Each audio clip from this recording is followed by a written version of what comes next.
My name is Ryan, a warrior for Jesus. I'm not perfect, but I show up and fight every day. This is day 3 of the 365-day Bible recap.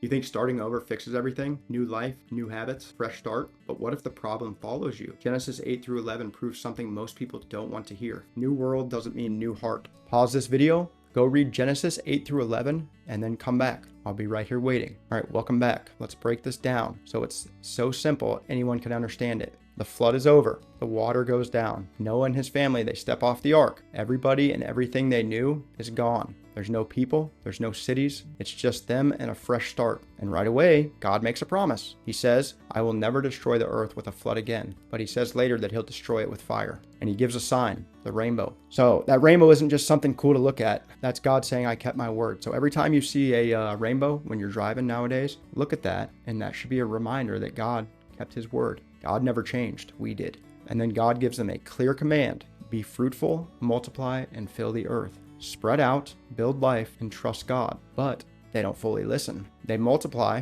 but they don't spread out. Instead, they build the Tower of Babel. And this is where pride shows up. They say, let's make a name for ourselves. Not a name for God, but for themselves. How many of us struggle with that daily? Where we try to make a name for ourselves in the office, try to stand out, but sometimes it's not for God, it's for ourselves so that we have a little bit of, fulfillment in our heart.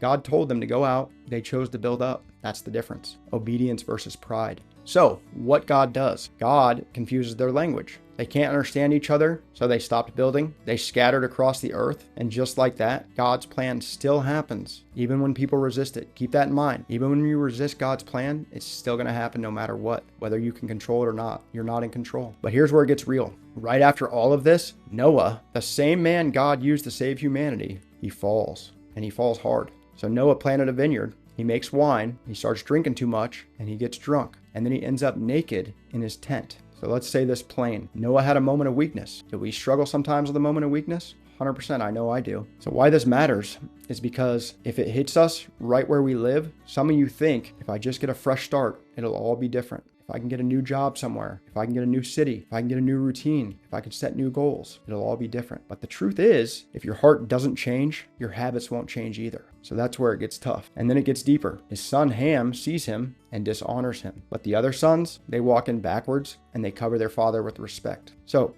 2 simple lessons here that we can learn. 1, even strong people fall, okay? Strong people fall all the time. 2, your response to someone's weakness reveals your character. So what does that mean for you? Stop thinking a new environment will fix you. Discipline fixes you. Obedience fixes you. Walking with God daily fixes you. A new environment doesn't. So you're not here to build your name. You're here to live for God's name. You're not here to control everything. You're here to trust him, even when it's uncomfortable. And I know that happens a lot. We fear the unknown, but trust God with all your heart. You can delay God's plan, but you can't stop it. You can run from obedience, but you'll still end up facing it.